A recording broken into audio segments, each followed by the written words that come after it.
আমি শুধু আপনাদের এটুকুই বলতে চাই যে মিস্টার দীপ সিং একজন ডেডিকেটেড, সৎ এবং নিজের দায়িত্ব পালন করার মতো মানুষ। আর ওনার চেষ্টার জন্য শুধু এইখানেই নয়, বরং আশেপাশের গ্রামের মানুষদেরও অনেক সাহায্য হয়েছে। তাই ওনার মতন একজন পলিটিশিয়ানকে ওনার সন্তানদের পার্সোনাল লাইফের জন্য পাবলিকের থেকে তো দূরে রাখতে পারি না। তাই আপনাদের কাছে আমি অনুরোধ জানাচ্ছি যে আপনারা সবাই মিস্টার দীপ সিংকে প্লিজ সাপোর্ট করুন।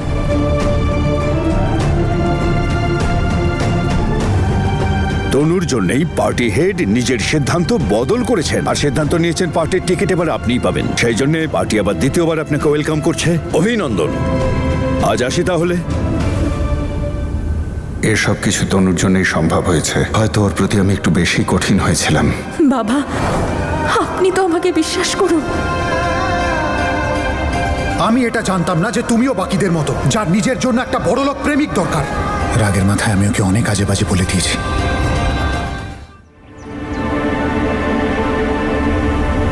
অমৃত, আজ তোমাকে আমার কথা শুনতেই হবে।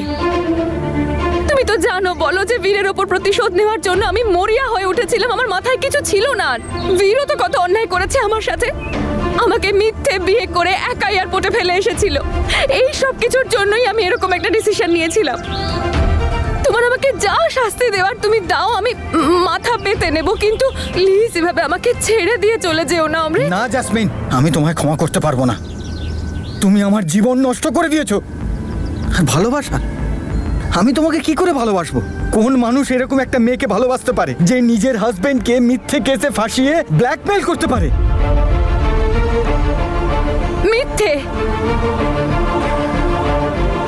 আমার দিব্যি করে বলো তো যে তুমি আমাকে ঘৃণা করো।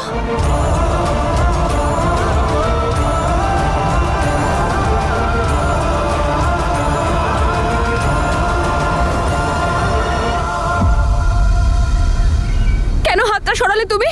আমার দিব্যি করে বলো যে তুমি আমাকে ঘৃণা করো। পারবে না তো দিব্যি দিতে, কারণ ভালোবাসো তুমি আমাকে। হ্যাঁ, মেনে নিলাম যে আমি তোমাকে ভালোবাসি, কিন্তু জ্যাসমিন, আমি তোমাকে অ্যাকসেপ্ট করতে পারবো না। আমার জন্য দাদা তনু দিদির সাথে সম্পর্ক শেষ করে দিল, যার কোনো ভুলই ছিল না। তুমি তো জানো দাদা তনু দিদিকে কতটা ভালোবাসে, আর তুমি চাও আমি তোমাকে ক্ষমা করে দিই। জ্যাসমিন, কি করে বলো, কি করে? কিন্তু হ্যাঁ, যদি দাদা আর আমার পুরো ফ্যামিলি তোমাকে ক্ষমা করে দেয়, তাহলে আমি ভেবে দেখতে পারি। কিন্তু আমার মনে হয় না এরকম কিছু একটা হবে। অমৃত, অমৃত প্লিজ কথাটা শোনো না আমার। কোনো ব্যাপার না, ভুল যখন আমি করেছি তখন ঠিকও আমি করব। আর জ্যাসমিন যখন একবার কোনো কিছু করার জেদ ধরে, তখন সেটা করেই ছাড়ে। আই এম সরি তনু, তোর প্রমিস আমি আর রাখতে পারবো না।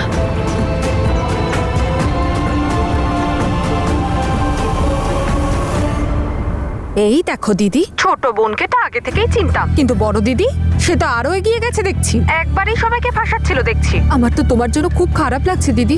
এবার কি করবে তুমি? তুই এসব কথা ছাড়। ওনার ছোট ভাইকে এখানে পাঠিয়ে দে। এই সময় ওনার ছোট ভাইয়ের পাশে থাকা খুবই দরকার। আরে তুমি তো জানোই উনি ওনার বাচ্চাদের সাথে কি করেছে। আমি তো সেই নিয়েও চিন্তায় আছি। দেখ নিমো, ওনার সম্পর্কে আমি কোনো আজে বাজে কথা শুনবো না। তুই ওনার ছোট ভাইয়ের কথা বল। এমএলএ হবে দাদা আর কষ্ট করবে তার ছোট ভাই। লোক জড়ো করবে, স্লোগান দেবে, আর দাদার নামে জয়গান হবে। না না না, এটা করতে দেওয়া যাবে না।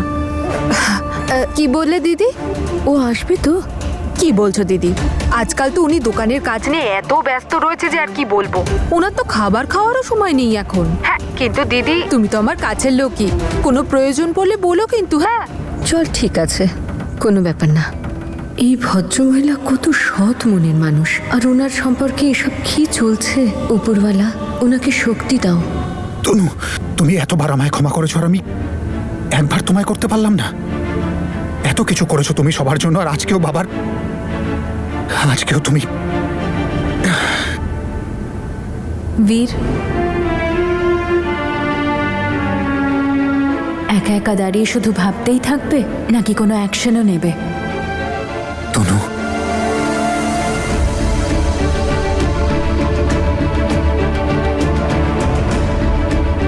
তুমি ঠিক বলছো তনু, ঠিক বলছো।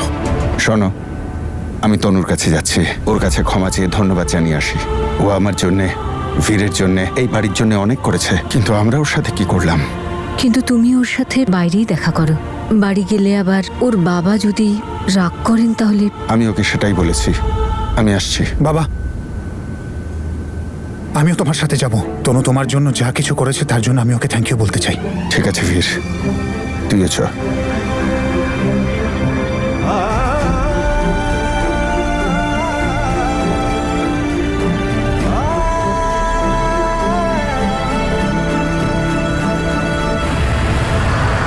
বাবা আবার আমাকে এখানে কেন ডেকেছেন? বীর আবার বাবাকে কিছু বলেনি তো? কফি।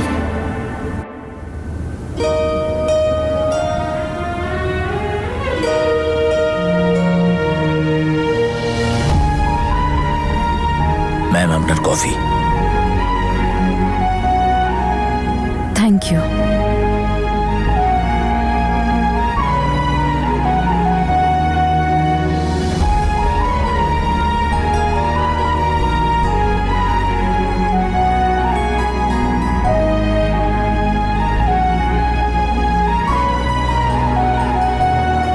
কি দেখছেন তনুরিটা? কার ভাবনায় ডুবে আছেন? আমি তো এখানে আপনার সামনে। অবাক হলেন না যে আমি এখানে কি করছি? ওয়েল, আমি একটা মিটিংয়ের জন্য এসেছিলাম, তো আপনাকে দেখলাম, ভাবলাম আমিও দেখা দিই আপনাকে, একসাথে কফিও খাওয়া যাবে। বীরের কথা ভেবে মন খারাপ করছেন?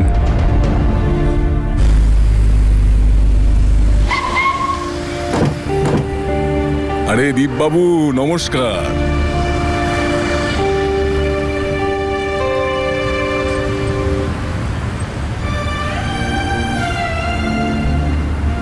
এবার তো ক্ষমা করে দিয়েছো আমাকে। পুরোপুরি কিন্তু এখনো ক্ষমা করিনি। মানে এটাই যে আমি তোমায় পুরোপুরি ক্ষমা তখনই করব যখন তুমি আমায় আইসক্রিম খাওয়াবে। ব্যাস এইটুকুই? হ্যাঁ, এই ব্যাপার। কারণ বড় ব্যাপার ছিল প্রায়শ্চিত্ত, যেটা তুমি করে ফেলেছো। তাই এখনই ছোট্ট ব্যাপার, মিস্টার বুদ্ধু। এক্ষুনি নিয়ে আসছি।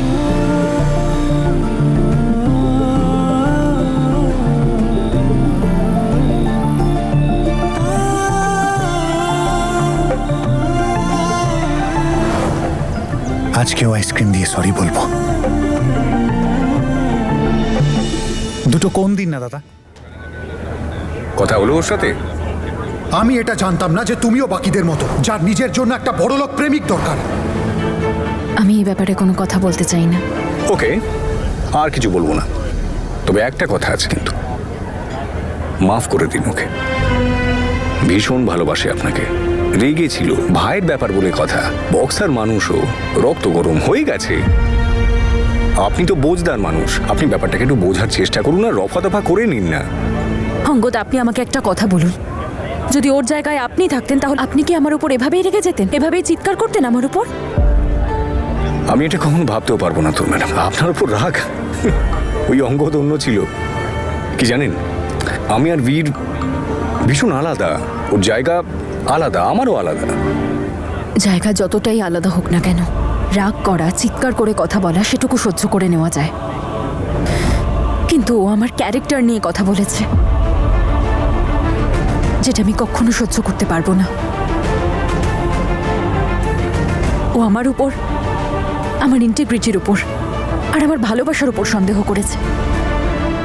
আমি ওকে কখনো ক্ষমা করব না। ভালোবাসা নিজের জায়গায় আর আত্মসম্মান নিজের জায়গায়। ভালোবাসার জন্য আমি প্রাণও দিতে পারি, কিন্তু যদি আমার আত্মসম্মানের কথা হয় তাহলে আমি আমার আত্মসম্মানের সাথে কখনো আপোষ করতে পারবো না। ও আমার আত্মসম্মানে আঘাত করেছে, আমাকে অপমান করেছে। আমি ওকে কখনো সম্মান করতে পারবো না।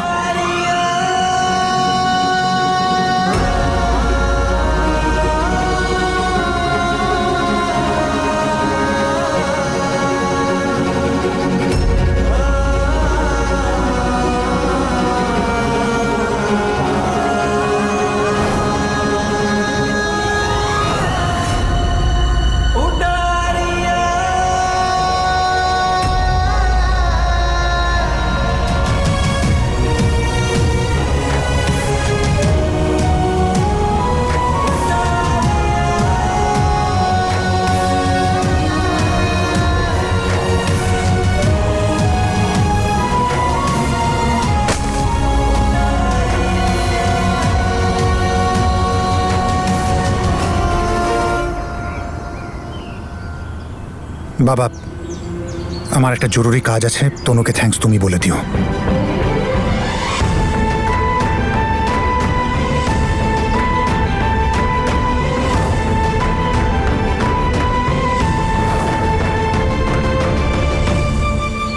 দাদা তাহলে পরে দেখা হচ্ছে, ঠিক এখন আছে। আসি। Thank Okay, you. ঠিক আছে। আমাদের মধ্যে যাই হোক না কেন, ভালো তো আমি এখনো ওকেই বাসি। ও এখনো আমার বেঁচে থাকার কারণ, আর ওর প্রতি আমার ভালোবাসা কোনোদিন কমে যাবে না। কিন্তু এটাও সত্যি যে এই কথাটা ভেবে যে আমি ওকে এখনো অতটাই ভালোবাসি, আমার নিজের উপরই ঘৃণা হচ্ছে।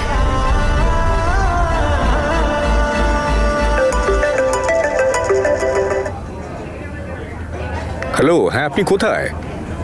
ওপরে আছেন? ও আমি নিচে। হ্যাঁ আমি আসছি 2 মিনিট। তনু ম্যাডাম, একটা মিটিং আছে, পরে দেখা হচ্ছে। ঠিক আছে। মা তনু, নমস্কার বাবা। থাক মা। কেমন আছিস? আমি ঠিক আছি বাবা। বস।